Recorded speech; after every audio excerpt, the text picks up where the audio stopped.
Hey, we're finally live. Wow, it's not even noon yet. Must not be very busy these days, Evans. It's true, I'm not. Well, let's take that back. The truth serum in the market right now is that there's a lot of buyer activity going on. And that's why I want to talk about these down payment assistance programs, which are new. They've just come out. A lot of people saw, we talked about on the show, the Bank of America program, which was more targeting, demographics. This is sort of, or geographies, I should say. This is really for everybody, and this is the best down payment assistance programs that I have seen. Now, we do have CalHFA. That is something that we can do through one of our banks, particularly that's good at it. There's others that do it, but there's one that's really good. So you can still do CalHFA, but this is far better than CalHFA. Now, what's going on from a ground level standpoint is right now, there's a lot of buyer activity going on. So a lot of people are asking a lot of questions. So I'm actually pretty busy, but we don't have a very big pipeline. We don't have a lot of deals in motion. And so typically what happens is you get really busy, and then within 60 to 90 days, that's when the market actually picks up and the transactions start to come through. So, I'm seeing that uptick take place right now. That would typically mean that within 60, 90 days, you're going to start to see the market be a lot more saturated with buyers, and things will be better for sellers, not as good for buyers, etc. So I do think we're in a sweet opportunity zone here. And particularly if you're a VA buyer, an FHA buyer, someone who needs down payment assistance, or someone who doesn't have a lot of money to cover, appraisal gaps and give sellers the warm and fuzzies, this really is a good time for you. So I don't do a ton of down payment assistance deals. I do a lot of VA, do a lot of FHA. We do a lot of jumbo as well. We do some conventional, but down payment assistance is something that we have done plenty of, to be familiar with. And this changes the game. Part of the reasons why we haven't done a lot of it is because it's almost impossible to qualify for most of it and still afford a home. But these two programs, which are from one of our banks, Loan Stream, are really, really, really worth highlighting. So I'm going to take you through these. We have Max 1 and Max 1 Plus. And so what's different about these down payment assistance programs is just drastically better than like a CalHFA setup. So many hoops to jump through with the CalHFA. This is basically an FHA loan. Okay, so there's two programs here. There's Max 1, Max 1 Plus. Max 1 is more similar to CalHFA. It's an actual DPA, or down payment assistance, 3.5%. So you're getting an FHA loan. So these are the highlights. It's an FHA loan, or an FHA down payment assistance. Let me mark this thing up here. They'll give me another one, won't they? So it's an FHA down payment assistance deal. So it's basically an FHA loan. So you qualify for FHA. Minimum FICO is 580. Okay, but you do need a DU approve eligible. No manual underwriting. It's tough to get an approve eligible at 580. I'll tell you that. It can be done.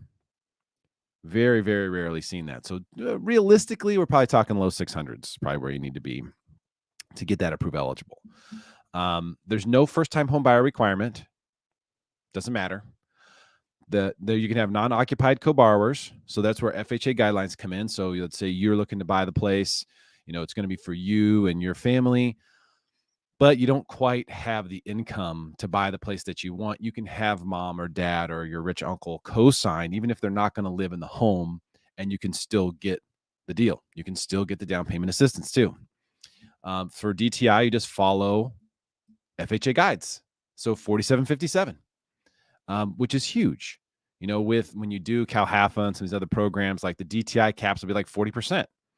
So it's just like, it's such a small box to try to fit in.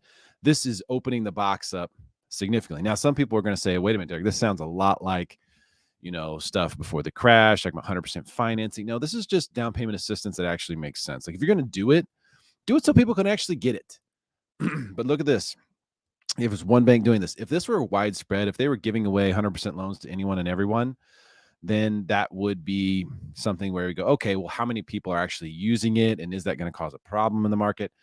But this is for specifically down payment assistance in need borrowers. So one borrower does have to do the counseling in order to do that, saying, hey, we understand, that we're taking a down payment assistance situation here. So you get the 3.5% second, which is no payment. on that. Okay. Loan amounts are based on just regular FHA limits. And here's the big one. This is the one, especially here in Southern California, no income limits. So a lot of times what happens with people who want to purchase and let's say they have good income, but they just haven't done good at saving. Maybe they've taken a lot of trips. Maybe they've had, things to pay for. Maybe maybe they're renting too heavy. That's one of the things I try to tell people who rent. Like if you're going to rent well beneath your means so that you can save money. But what happens is a lot of times we're like, oh, well, if we're going to rent, hey, let's rent the house by the beach. You're spending all your money. You're not saving anything. This happens a lot. So there's people who have good income, but they're never going to qualify for a traditional down payment assistance program. Well, now no income limits. Boom. Are you kidding me? I don't even have a rocket launch. But if I had a rocket launch sound, that's exactly what I would do right now. You up. What's also nice, just macro wise, about giving down payment assistance situations to people who have good income is the chances of them paying it back is much better for the stability of the market. So I've never understood what the income limits are about, other than they're just trying to cut people off and not actually deliver on this thing. But anyway, notice the cosmic backgrounds. I just noticed this. Nice job, Lone Stream. We're in outer space now. So no income limits. That is massive. Now, this is more of a traditional, this is Max One, more of a traditional down payment assistance program. It's essentially FHA guidelines. You put in the second for 3.5%. So the CLTV is 100%. So rates are higher on these guys. They always are, though. The rates on down payment assistance programs are always higher, always. So that's one thing that people don't realize, because they cover their booties in some fashion. Okay, even CalHFA, the FHA rates through CalHFA banks, when you do actual CalHFA program, rates are higher.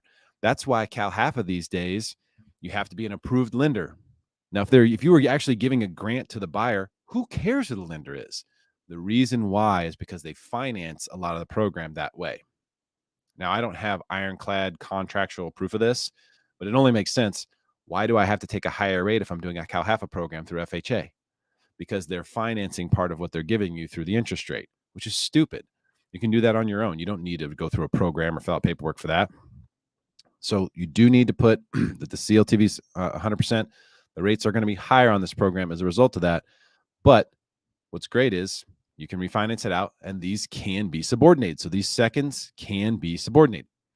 So you don't need property values to go up much before you can refi to traditional FHA rates. Also, rates should be much lower within the next couple of years at some point. When we get on the other side of inflation, we'll talk a little bit more about inflation and the timely content here in a second. But for now, this evergreen content, I'll tell you, this is as of today, September 13th. These programs can change, of course. But as of right now, this is the best thing out there. Now, Max One Plus. Okay, this is the even better one. Let me show you this one. Okay, so this one's plus. What we got here is, this is going to be for a more aggressive scenario. This is going to be for an actual second lien. So this one is a first lien and a subordinate second lien. And you're going to need to qualify for both. Now, this one is purchase only. No first-time home buyer requirement. Loan amounts are conforming. This one, you have a minimum contribution of $0 from the buyer. Again, 580 minimum FICO. The difference with this one is the second lien. Okay, so for the 3.5%, so you're getting an FHA loan, 96.5%, right, is what you can get maximum through FHA. Then the 3.5% either comes from one of two ways. You either get a DPA, which has terms and conditions I'm not going to go through right now, but there's 3.5% down payment assistance, right? Certain criteria for that to work, for you to keep it, to not have to make a payment, so on and so forth. I'll spare you that for this moment, but I will put details elsewhere in the description and so forth, so you can check it out. If you actually want to just get one that you're going to pay off, and you want to skip that whole part of the process, which you can do, especially if you have good income, all you do is you take the second lien, and this is what they're offering. The second lien is 2% higher interest rate. So let's say you're locking at 5%. your second is going to be 7%. So your 3.5% second mortgage will be at 7% in that scenario. And the payment is just amortized over 10 years. And then the payments are required. Okay, they're making that very clear. Payments are required. And you have to calculate that into your DTI. But this basically works for any and everybody. Like literally any and everybody can do this one. I mean, that wild? So it's like 100% loan, but it's through FHA. So it's FHA guidelines basically through and through, FHA limitations through and through. So whether you do the DPA and you go through the process to get the one that is essentially the forgivable 3.5% true sort of Cal Halfa-ish style one, but it's better because no income limits, right? You come over here, you can do this one. So now there's two programs. Essentially, between the two, they cover a lot of the bases here for someone who wants down payment assistance in California. And it's the best that I've seen by far. So if you want more information on this, give me a shout. I'll put my information up on the screen while I'm kind of switching things around here. And we're going to talk about timely stuff. So if you have questions about down payment assistance, want to get a loan quote, a pre-approval, call, text, email me, and I will hook you up. I will give you copies of these as well. If you're a realtor or something like that, and you want to see what these look like, you want to get copies of these, just let me know.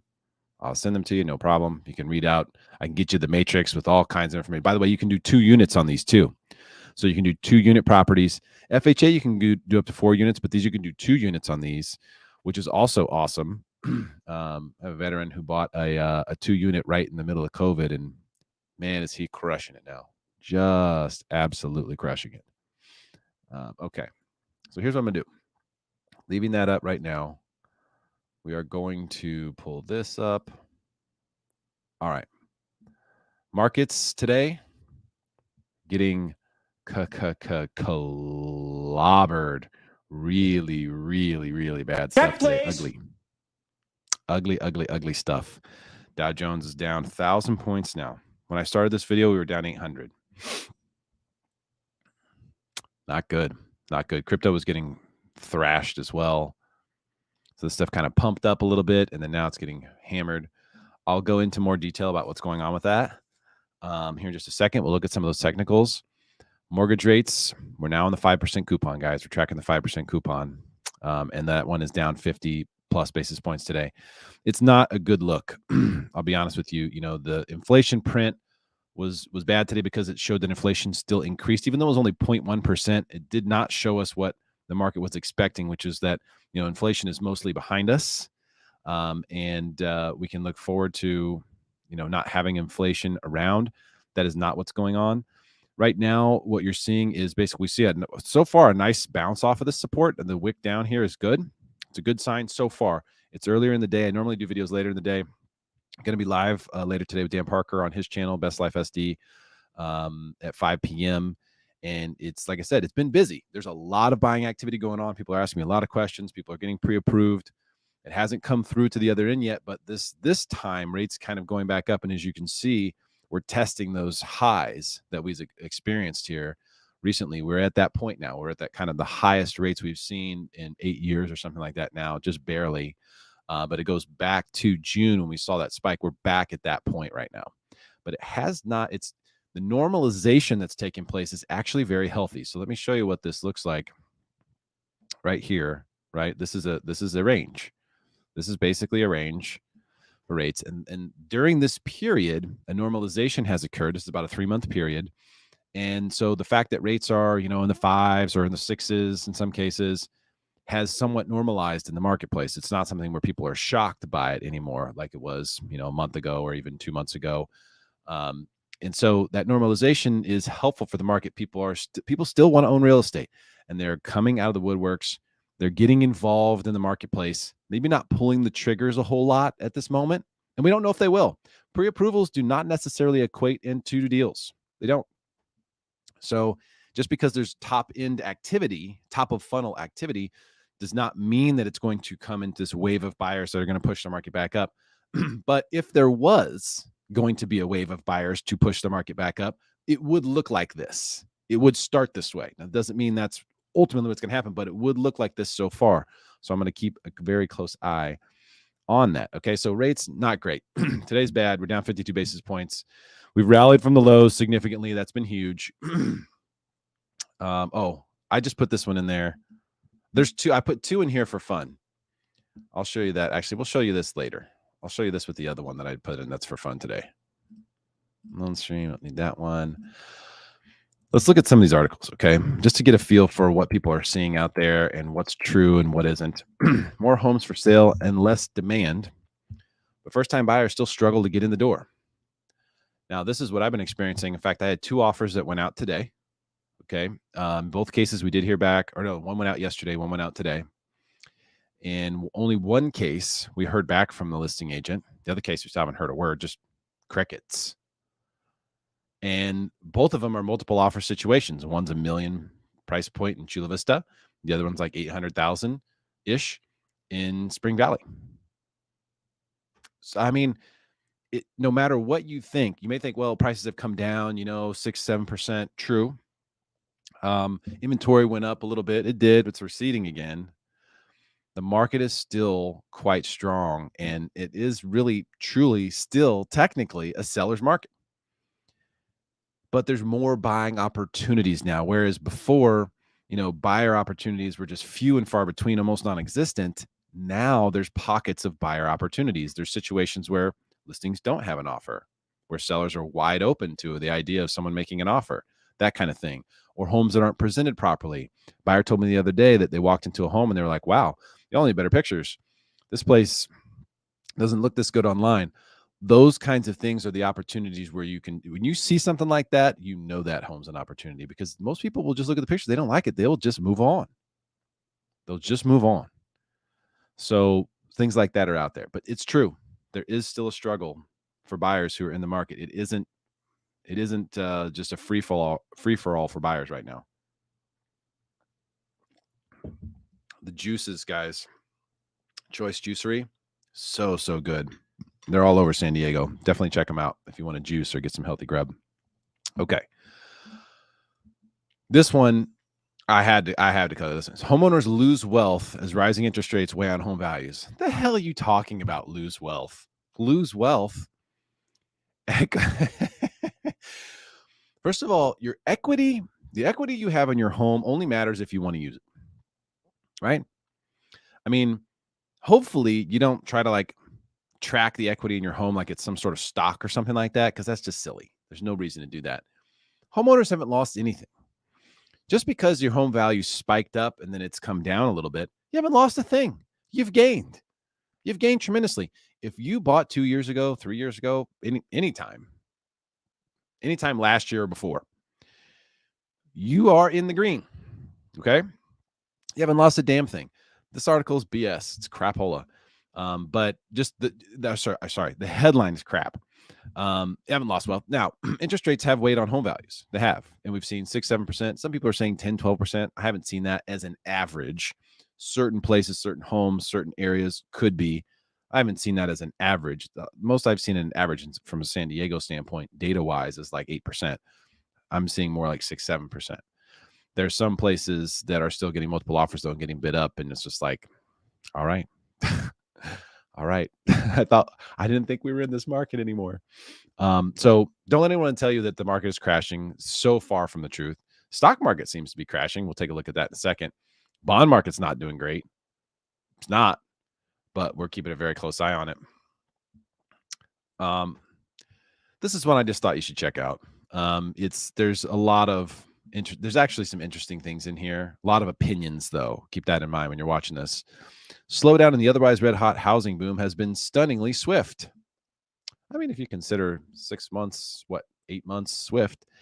The U.S. housing market surged during the pandemic as homebound people sought new places to live, boosted by record low interest rates. Now, I thought that was an interesting justification. The market surged during the pandemic as homebound people sought new places to live. If you're homebound, are you seeking new places to live? If you're homebound, you're staying home. Last thing you want to do is find a new place to live. But anyway, the point is, it's true. When The pandemic hit, the market screamed into your ear that real estate is the place to be. That's what happened. We had 2 weeks of confusion and then a mad run for real estate. Even though people were homebound, even though people were scared to death, even though people were dying from a virus, people still bought real estate hand over fist. And that was a huge indicator, something I'll never forget. I will never, if you want to know where my bullishness comes from, that's it right there. Because I've learned to listen when the market speaks. Do not ignore it.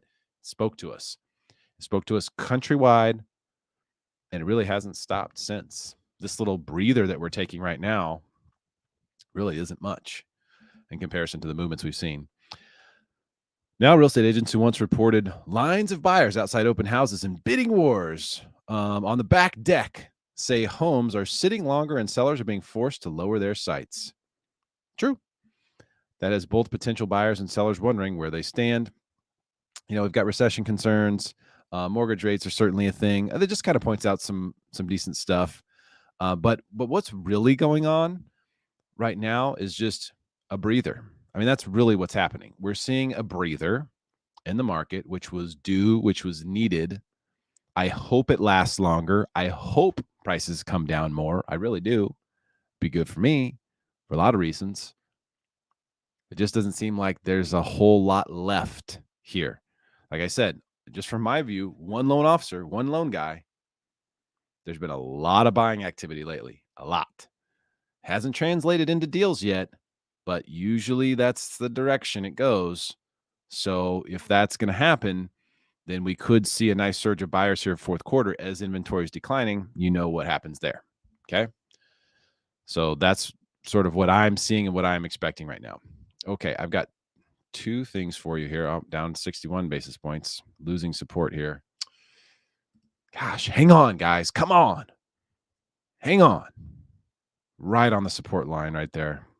Oh, we need that close so bad. We need it to close right there or higher so badly. Please, pretty please with a cherry on top. Okay.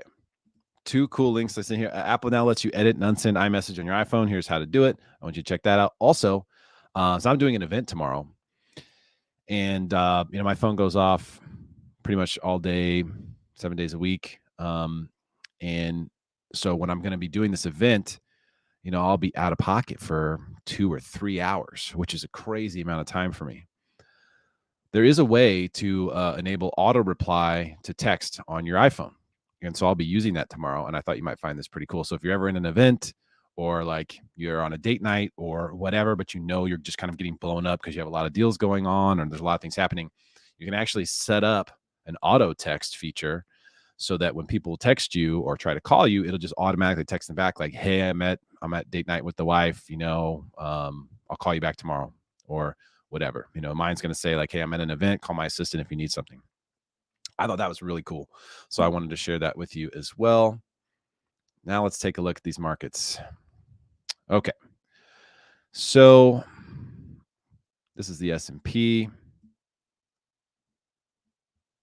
And you see this huge gap down today. I mean, just an absolute thrashing, humongous gap down, straight downward movement.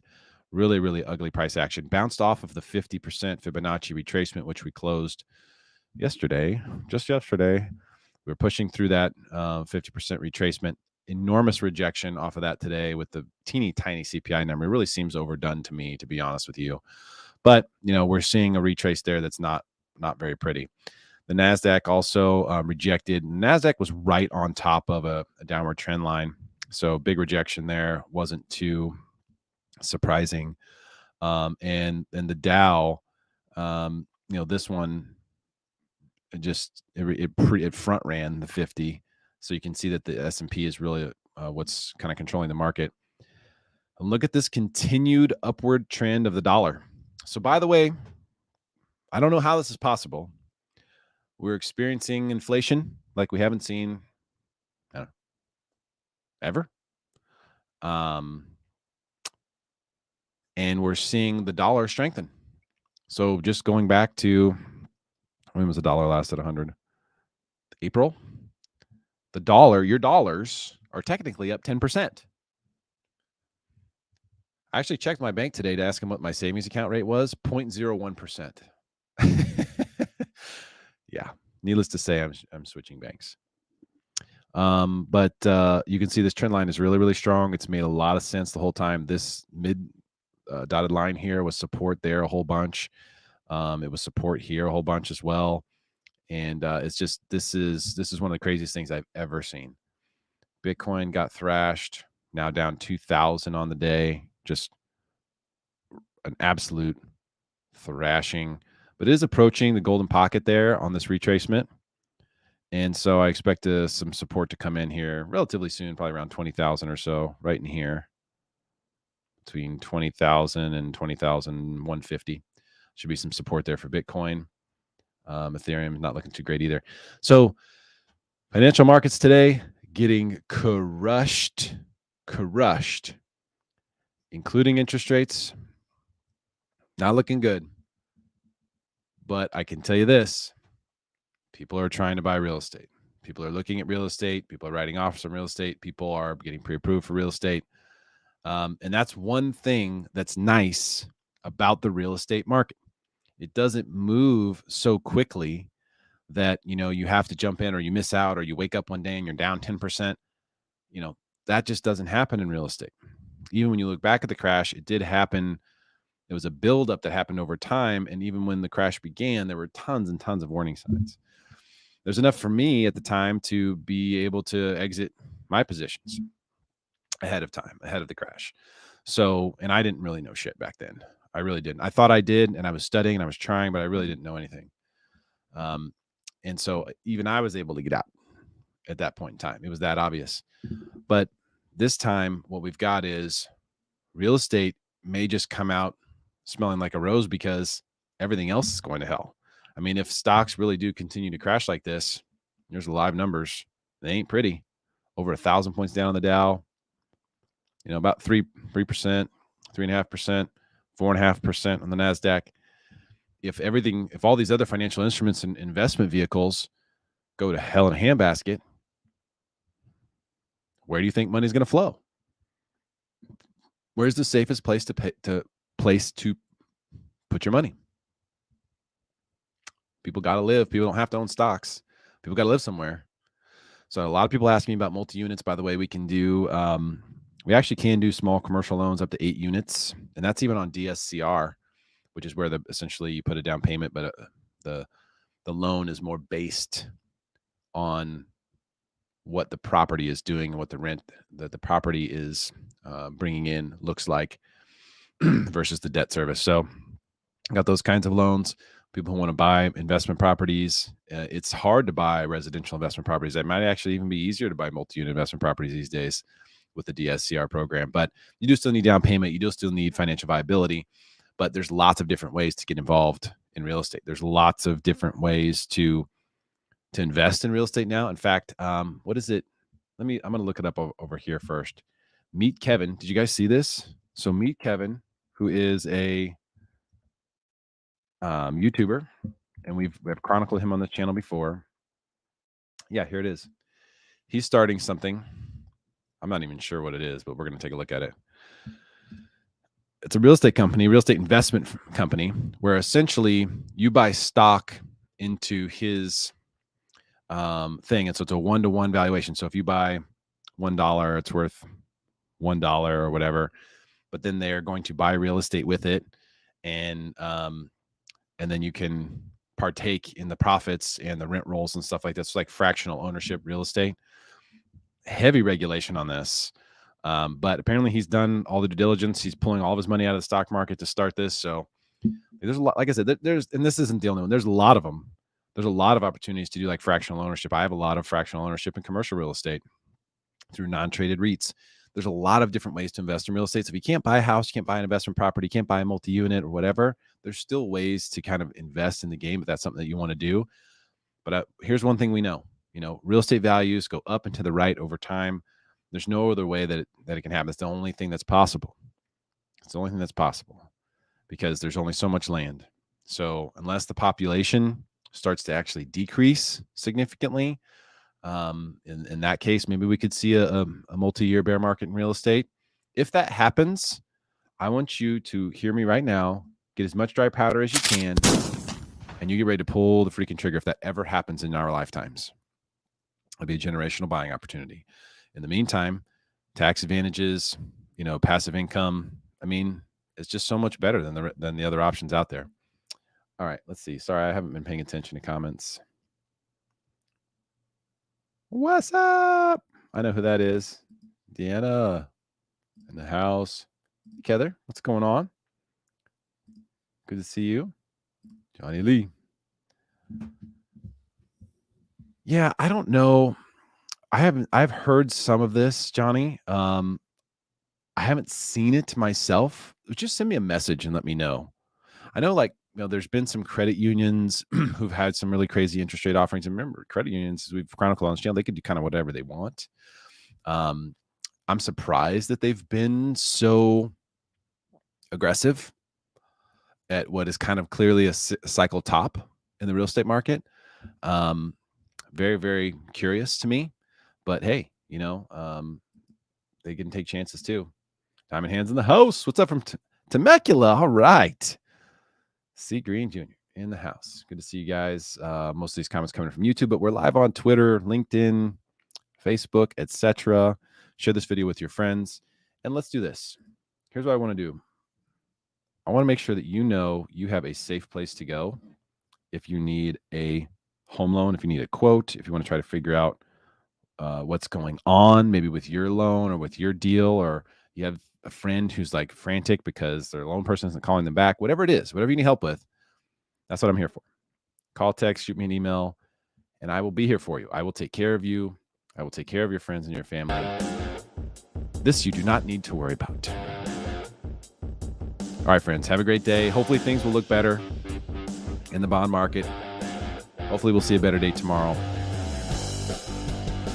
Hopefully I'll see you at my event in the morning tomorrow if you're in real estate. And if not, hey, check me out tonight, 5 p.m. Best Life SD with Dan Parker. See you there.